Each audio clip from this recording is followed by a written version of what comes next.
মুসলমান আর ঘুমে থেকো না, মাথায় কাপড় বেঁধে ওই যুদ্ধ চলো না।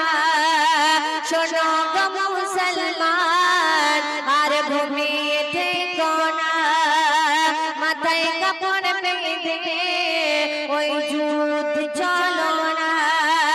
মসজিদুল আকসা রক্ষা করিতে দেব জান, আর জানি চলে যাই যা তব ছাড়ব না ধর্মস্থান। শোনো গো মুসলমান আর ঘুমে থেকো না, মাথায় কাপড় বেঁধে ওই যুদ্ধ চলো না। মসজিদুল আকসা রক্ষা করিতে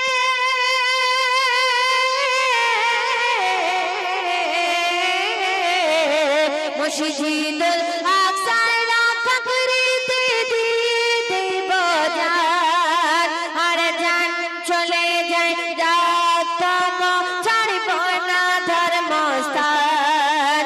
শোনো গো মুসলমান আর ঘুমে থেকো না। প্যালেস্টাইনের বুকে যেখানে আল্লাহ রাব্বুল আলামিন আমাদের বিচারপতি হবে, প্রত্যেক নবীগণ এসেছিলেন। এই মসজিদুল আকসা তৈরি করেছিলেন সুলাইমান আলাইহিস সালাম নবী।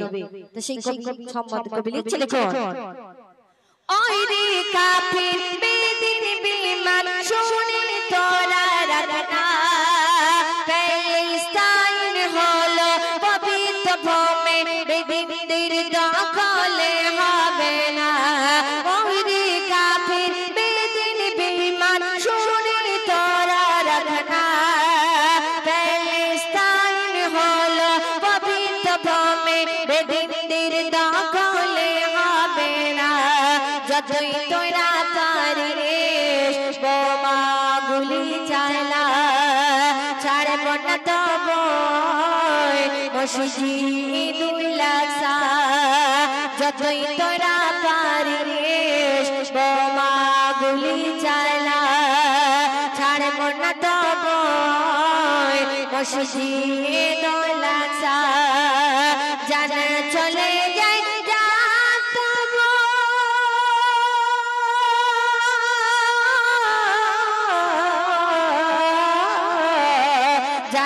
চলে যাই তব ছাড়ব না ধর্মস্থান। মসজিদুল আকসা রক্ষা করিতে দিয়ে দেব জান।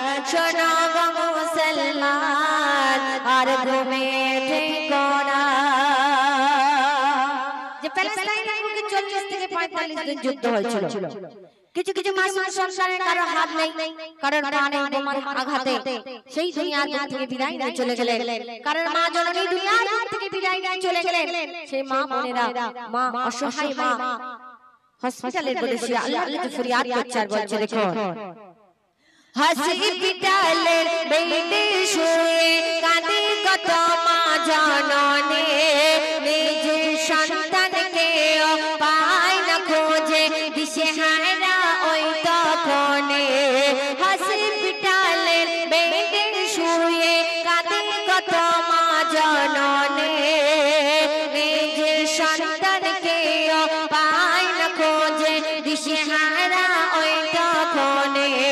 বোমের আঘাতে কত শিশুর হাত পাও নাই, মামা বলে কাঁদে মাতার দুনিয়াতে নাই। বোমের আঘাতে কত শিশুর হাত পাও নাই, মামা বলে কাঁদে মাতার দুনিয়াতে নাই। জান চলে যায় তব ছাড়ব না ধর্মস্থান। মসজিদুল আকসা রক্ষা করিতে দিয়ে দেব জান।